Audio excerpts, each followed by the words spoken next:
হয়ে গেল। এমন কঠিন, মায়ার নবী এতিম, পথের ভিতরে কাঁটা দিয়া রাস্তা আটকায় দেয়। নবীর আদরের চাচা আবু তালেব, কওমের লোকেরা গিয়া বিচার দিল, হে আবু তালেব, তোমার ভাতিজারে সাবধান করো, বেশি কথা বলে, আমাদের ধর্মের বিরুদ্ধে কথা কয়। আবু তালেব আমার মায়ের নবীরে ডাকলেন, ভাতিজা, তুমি কেন আমাদের ধর্মের বিরুদ্ধে কথা বলো রে ভাতিজা, সাবধান, কেন তুমি আমাদের ধর্মের বিরুদ্ধে কথা বলো, জবাব দাও। মায়ার নবী চুপ হয়ে দাঁড়িয়ে কান্না শুরু করলেন।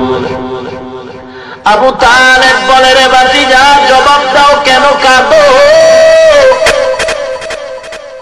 মায়ার নবী দেখে বলেন, চাচা, কোন জবাব আমার হাতে নাই, কারণ আমার চিন্তা, আমার আল্লাহ পাঠাইছেন হকের আওয়াজ দিব, বাতিলের সাথে মোকাবেলা করব, অন্যায়ের প্রতিবাদ করা আমার দায়িত্ব রে চাচা, কি জবাব দিব? জবাব আমার হাতে নাই। আবু তালিব বলে, রে ভাতিজা, যাও যাও, আমি আবু তালিব চালে সুরে দিলাম, তোমার কাজ তুমি চালাও, একটা ফুলের টোকা তোমার শরীরে আমি আবু তালেব বেঁচে থাকতে লাগতে দিব না।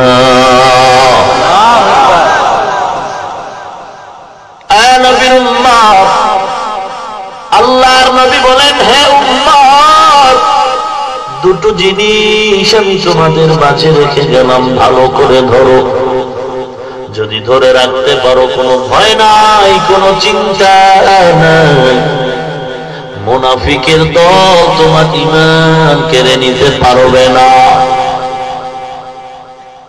এক নাম্বার, দুই নাম্বার, দুটো জিনিস ভালো করে খেয়াল করেন। মায়ার নবীর হাদিস পড়েছি খুতবায়, আবার পড়ি, খেয়াল করবেন। قال رسول الله صلى الله عليه وسلم تركت فيكم أمرين لن تضلوا ما تمسكتم بهما كتاب الله وسنة رسوله। দুটো জিনিস রেখে গেলাম, ধরে নাও, কোনো ভয় নাই।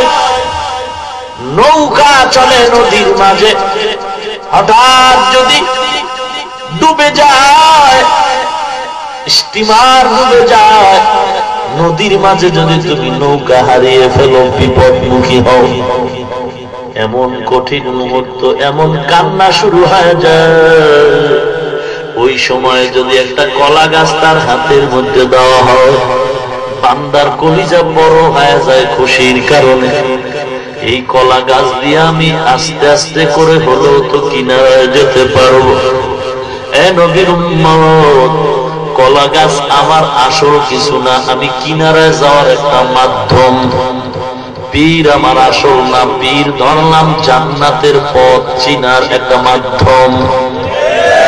মাযহাব আমার আসল না, মাযহাব মানি কেন বলে আমি মূর্খ, আমার ইলম নাই, আমল নাই, অতএব আমি বড় বিচক্ষণতার জ্ঞানও আমার নাই, আমি পেজ বুঝি না, জান্নাতের সহজ পথ চিনার জন্য একটু মাযহাব অনুসরণ করি।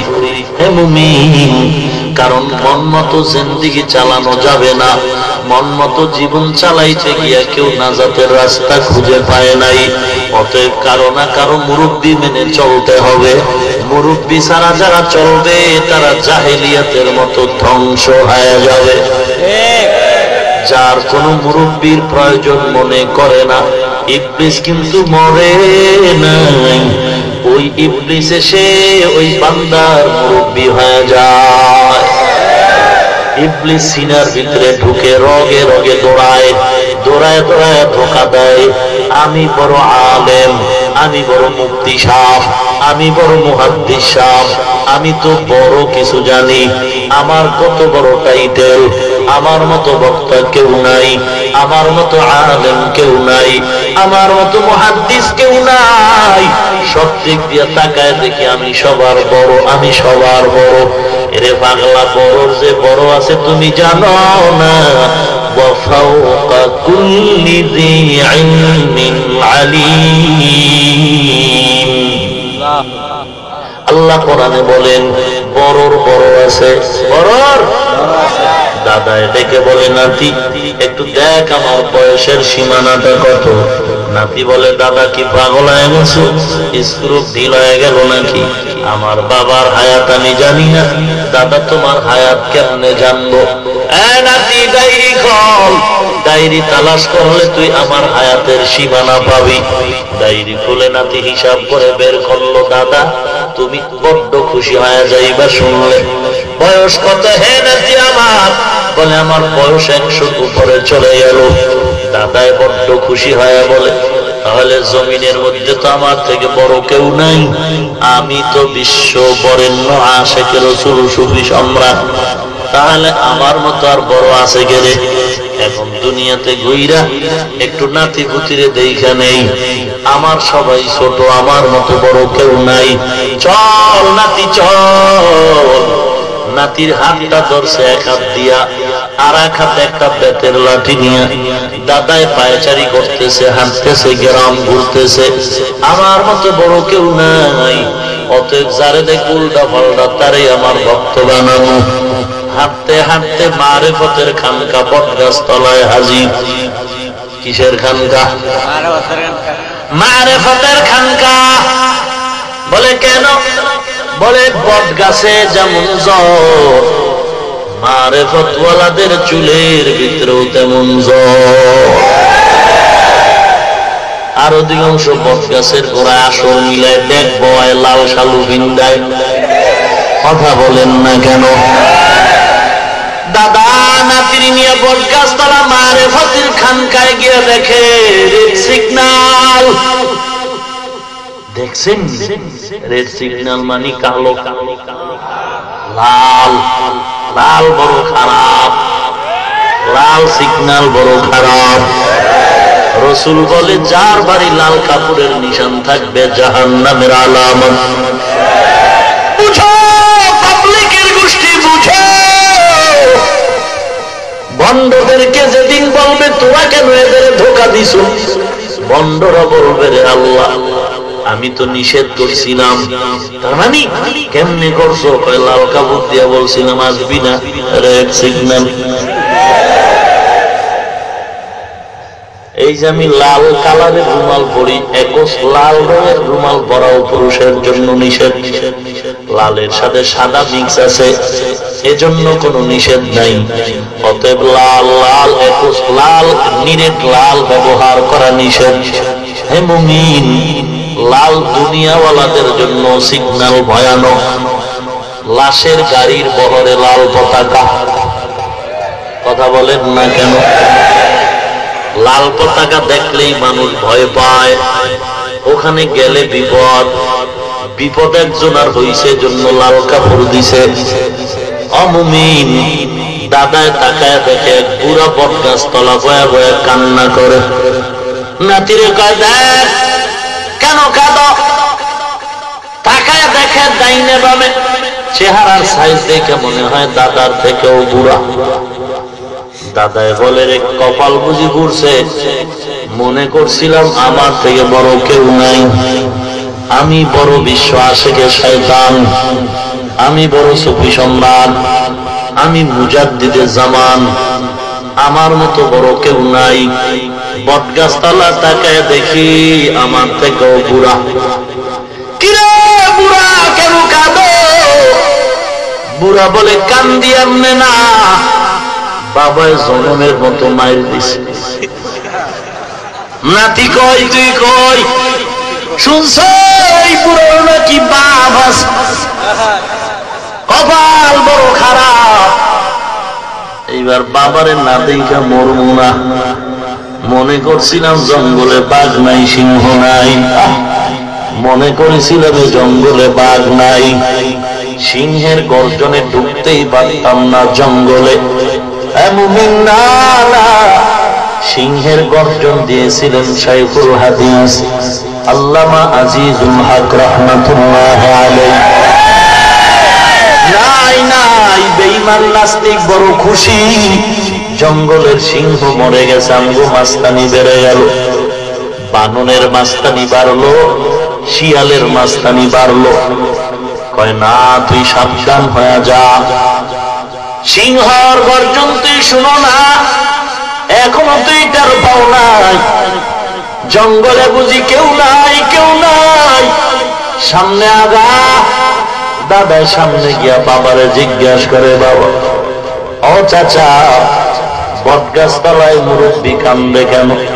আপনার ছেলে নি? মুরব্বী বলে, হ্যাঁ আমারই তো ছেলে। কত নাম্বার? 9টার ছোটটা। মারছেন গেল কেন? কান্না করে মার দিলেন কেন? কত আর ধৈর্য ধরা যায়? ওর দাদাই বলছিল বাধা মানতে, বাধা মানে নাই, এই জন্য এমন মার লাগাইছি। দাদায় নাতিরে কয় কানে বল, এ বেটারও বলে বাপ আছে, সামনে কেন যাবে না, রেড সিগন্যাল হয়ে গেল। আমি মনে করছিলাম আমার থেকে বড় আলেম নাই, অথচ জায়গায় জায়গায় বুখারী পড়ায় আমি টের পাই না। আলেমের অভাব নাই, কান্নাওয়ালা মানুষের অভাব নাই। এ জমিনে সিংহের গর্জন দিতেন মুফতি ফজলুল হক আমিনী রহমাতুল্লাহ আলাইহি। এই জঙ্গলের মধ্যে সিংহের গর্জন দিতেন।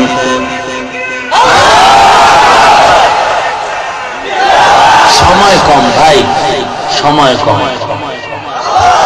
এই জঙ্গলের মধ্যে সিংহের গর্জন দিতেন।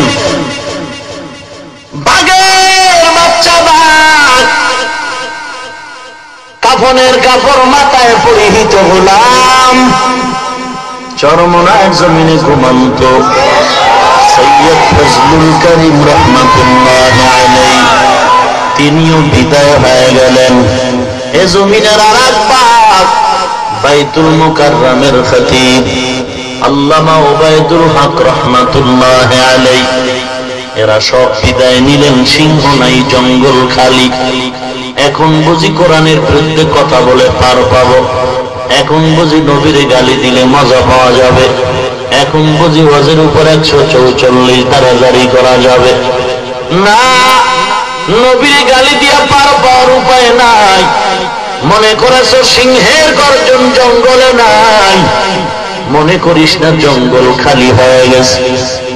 একটু হাতটা বাড়ায় দেখ, জঙ্গলের মধ্যে তুই পা বাড়ায় দেখ, এ জমিনে সিংহ নাই। ভুল কথা, ভুল কথা।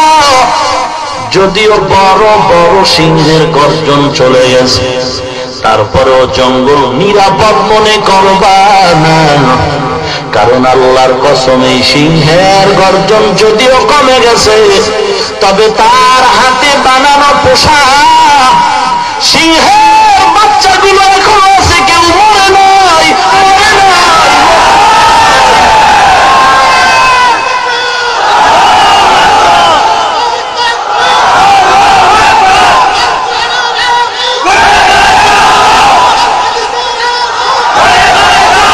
ভাইরা আমার, ও পয়গম্বরের উম্মত, এ জঙ্গল নিরাপদ মনে করা যাবে না। বড়টার নামও সাপ, ছোটটার নামও সাপ। বড়টারে ধরা যায়, মারা যায়, ছোট সাপরে ধরাও যায় না, দেখাও যায় না, মারাও যায় না। সাপ ছোট হলেও ছোট না, একটা কামড় দিবে, বিষ্ণা মানের মন্ত্র শিখে ওজা পাবি না, ধ্বংস হয়ে যাবি রে বেঈমান। আমার নবীর গালি দিতেছ, কত বড় সাহস! দলাদলি বুঝি না রে বাবা, আমি কোন পীরের দালালি করার জন্য ময়দানে ঘুরি না, আমি কোন দলের দালালি করার জন্য ময়দানে ঘুরি না রে বাবা। তুমি যে দলের লোক হও না কেন, সেজদাওয়ালা নবীর উম্মত যদি দাবি করো, তোমার পায়ে হাত দিলাম, আমার জবাব দাও। প্রধানমন্ত্রীর বিরুদ্ধে কথা বলল, বিচার হলো 100 বার হবে, 100 বার একমত। কারণ মুসলমানের জবানে অস্বাধীন কথা আসতেই পারে না। 100 বার বিচার হবে, প্রধানমন্ত্রীর বিরুদ্ধে কথা বলবে, বিচার হবে। তবে ভাই, তুমি আওয়ামী লীগ করো, যে কোনো দল করো না, মুমিন ভাই, তুমিও সেজদা দাও, আমার নবীর উম্মত দাবি করো, বলো নবীর উম্মত সব অপরাধীদের বিচার হয়। যেই বেঈমান বলল আমার নবীর দাড়ি ছাগলের দাড়ির মতো ছিল, যে বেঈমান বলল মদিনাওয়ালা নবী সন্ত্রাসী নবী, একটু জবাব দাও।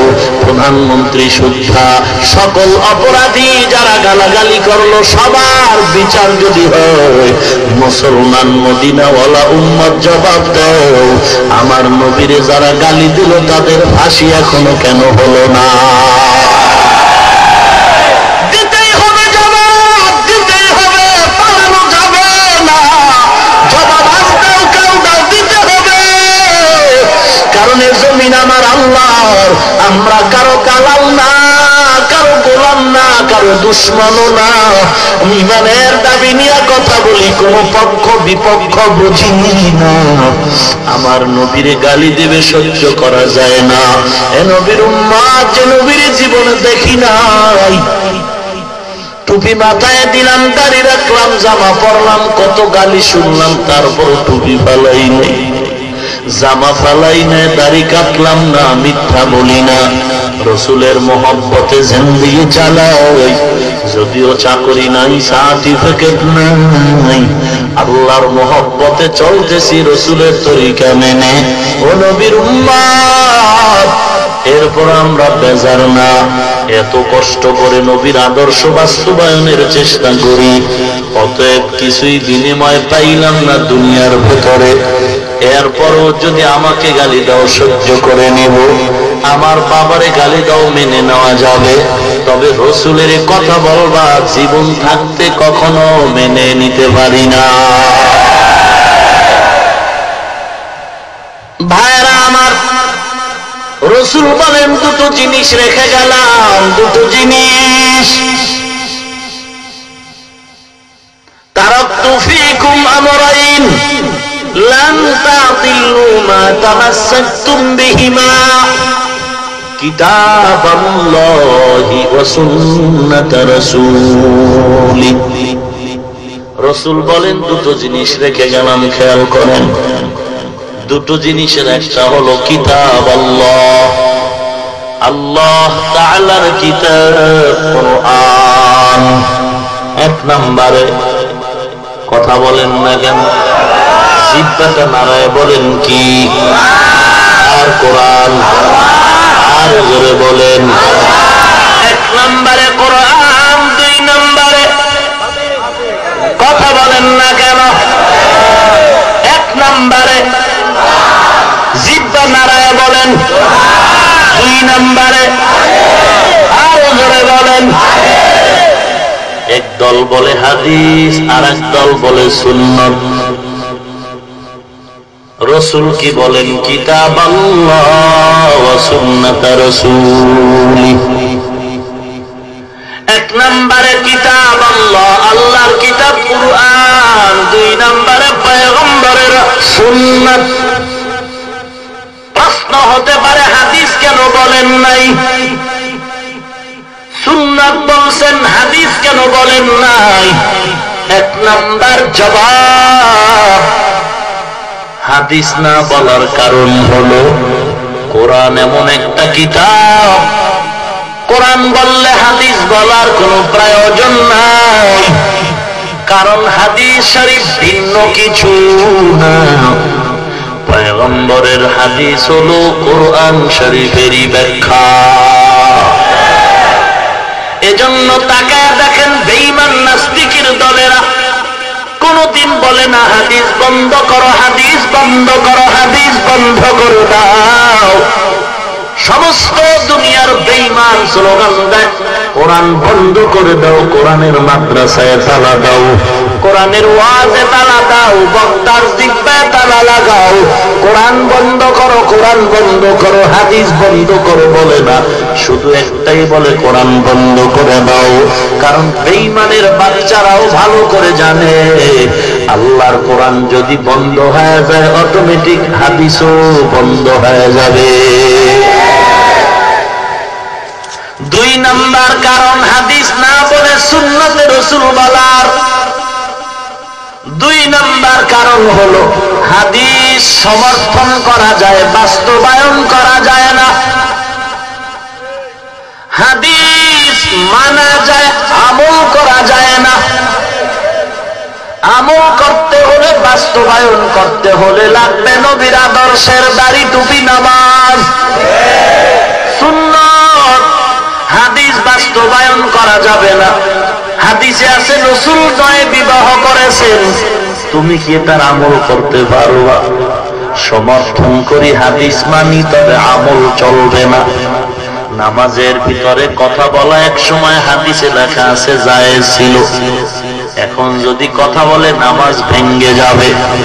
এখন এই হাদিসের আমল চলবে না, মানা যাবে, সমর্থন করা লাগবে। মানতে যদি হয়, আমল যদি করতে হয়, নবীর সুন্নাত আমল করতে হবে। নবীর উম্মত সমস্ত হাদিস সমর্থন করা যাবে, বাস্তবায়ন করা যাবে না। বাস্তবায়নের জন্য হলো সুন্নতে রাসূল। আল্লাহ পাক বলেন, আমার নবীর ভালোবাসার উম্মত ভালো করে শুনে নাও, গোটা দুনিয়াটা ভালোবাসার চাদরে ঢাকা। এমন কোন পাগল নাই ভালোবাসার ভেতরে ঢুকে নাই। দুনিয়ার সব পাগলের গোষ্ঠী, এমন কেউ নাই পাগল নাই। সব পাগল, সব পাগলের দল। কেউ ক্ষমতার চেয়ারের পাগল, কেউ নারীর পাগল, কেউ গাড়ির পাগল, কেউ বাড়ির পাগল, কেউ টাকার পাগল, কেউ ক্ষমতার পাগল, কেউ সম্মানের পাগল, কেউ সৌন্দর্যের পাগল। আর একদল পাগল হলো তারা একমাত্র আল্লাহ এবং নবীর পাগল। এই পাগলের ভিতরে কিছু ভেজাল। বিড়ি টেনে ঠোঁটগুলো পাতিলার তলির মতো কালো করে ফেললো, গাঞ্জা খাইয়া চেহারাটা বান্দরের মতো বানাইল। সে দাবি করে আমি আশিকে রাসূল। আর এক বান্দা পাগড়ি, টুপি, সোয়াকার, দস্তরখান, লম্বা জামা নিয়ে চলে, সেও দাবি করে আমি আশিকে রাসূল। বলো হে মুমিন, নবীর ভালোবাসার আশিক দুজন সমান নাকি? কেমনে বুঝবা? পাগলামি তো ভেজাল লেগে গেল। সবাই দাবি করে আমরা নবীর পাগল, এখন কে আসল কে নকল চিনার কোনো উপায় নাই। বলে বাইতুল মুকাররমের কেচে গেটের ভিতরে স্বর্ণের দোকান, এক ভরি কিনতে গেলে 1 লক্ষ টাকার সাহস লাগবে। রিক্সাওয়ালা টাকায় খালি আফসোস করে, কপালে স্বর্ণ নাই। বিবির একটা বালা দিব, মেয়েটারে বিয়ায় কানের ফুল দিব, পারলো না। হঠাৎ চিন্তা করে রিক্সাওয়ালা বাড়ি গেল। পরের দিন সকাল 10টায় বাড়ির নিচে চিল্লায় কয়, কে রে তুমি? কে তুমি? কে তুমি? আসো। গলার একটা চেইন, নাকের ফুল, কানের দুল, হাতের চুরি মাত্র 300 টাকা পুরানা। স্বর্ণ, স্বর্ণ, স্বর্ণ। রিক্সাওয়ালার মাথা গরম। 1 লাখ টাকার ধাক্কা এক বলি, তুমি সব দাও 300 টাকায় ব্যাপার। ব্যাপার বুঝি না, দেখ তাজা স্বর্ণ। চুরি নিয়ে একটা ঘষা মার, কালার ভিন্ন হবে না। ব্যাপারটা কি? ব্যাপার বুঝো না, ভিতরে ভেজাল। এটা সিটি গোল্ড বাইতুল মুকাররমেরটা আসল স্বর্ণ। চিনবা কি করে ভাই? চিনতে হলে কষ্টি পাথর হাতের মধ্যে নাও। যে কেউ কষ্টি পাথর নিলেও বুঝতে পারা যায় না। কষ্টি পাথরের অভিজ্ঞ লোক লাগবে। হে মুমিন, সবাই তো আশিকে রাসূল দাবি করে, মিলাদের কাম তো আসতে দেয় না, জোরে দেয়। কে নকল কে আসল কেমনে বুঝবা? টুপিও মাথায় দেয়, দাড়িও কম বেশি রাখতেছে। বোঝার জন্য আমার নবীর কষ্টি পাথর দিয়া গেলেন। 1 নম্বরে হলো কোরআন, 2 নম্বরে হলো সুন্নাত। কে আসল কে নকল প্রমাণ হবে সুন্নতের মাধ্যমে। কারণ বান্দার জীবনে এমন কোন কথা নাই, কাজ নাই যেই কাজের ভেতরে নবীর তরিকা নাই। আঙ্গুলের নখ কেমনে কাটবা শেখানো সুন্নাত, কেমনে তুমি চুল কাটবা, চুল লম্বা করবা শেখানো পয়গম্বরের সুন্নাত, কেমন করে জুতা পরবা শেখানো নবীর সুন্নাত, কেমন করে তুমি জামা পরবা, কেমন করে খুলবা শেখানো নবীর সুন্নাত। এ মুমিন ভাই, যারা নবীর সুন্নত মানে তারা নবী মানে তারা জান্নাত পাবে। যারা নবীর সুন্নত মানে না তারা সুন্নি হবে দূরের কথা, মুসলমান হইল কিনা তদন্ত করা দরকার। हमसिराते मुस्तफा दर तमामी हाले उकुम इत्तिबा सुन्नते खैरुल बशर गिरे लाजिम ताबोए पीए पेशाब। हे पैगंबर उम्मतेर জানায়ে দেন, কুল ইন কুনতুম তুহিব্বুনাল্লাহ, যদি আল্লাহকে ভালোবাসতে চাও মদিনাওয়ালা উম্মত, ফাত্তাবিউনি ইউহিব্বুকুমুল্লাহ। আল্লাহকে যদি ভালোবাসতে চাও তাহলে নবীকে, কথা কয় না, আল্লাহকে যদি ভালোবাসতে চাও নবীকে, কথা বলেন। আসলে এই আয়াতে নবীকে ভালোবাসো কথাটা নাই, ভালো করে খেয়াল করেন। নবীকে ভালোবাসে কথাটা নাই, বরং এখানে আছে আল্লাহকে যদি ভালোবাসতে চাও ফাত্তাবিউনি, নবীর আনুগত্য করো। বলে ভালোবাসার আনুগত্যে কি ব্যবধান? আসমান ও জমিনের ব্যবধান। উঠেখা ঔষধে ধরতেছে। আল্লাহ হেদায়েত দান করুন, আমিন। কোথায় যাবা এ দুনিয়া সারিয়া, কোথায় যাইবা ভাগিয়া, এ দুনিয়া সারিয়া কোথায় যাইবা ভাগিয়া, মরণ তোমায় লইবে ঘিরি যতই কর বাহানা, মরণ তোমায় লইবে ঘিরি যতই কর বাহানা। চিন্তা করে দেখো না কবরে কি যাইবা না, যেই কবরে আল্লাহ সারা বন্ধু কেহ থাকবে না। চিন্তা করে দেখো না কবরে কি যাইবা না, চিন্তা করে দেখো না কবরে কি যাইবা না। ভাইরা আমার, আরেকটু না দোয়া করে দিব, আল্লাহ কবুল করুন, আমিন। আরো জোরে বলেন আমিন। আর 10 মিনিটে দোয়া করে ফেলবো রে ভাই, বেশি না, এই কথা কম কম, থামবেন না।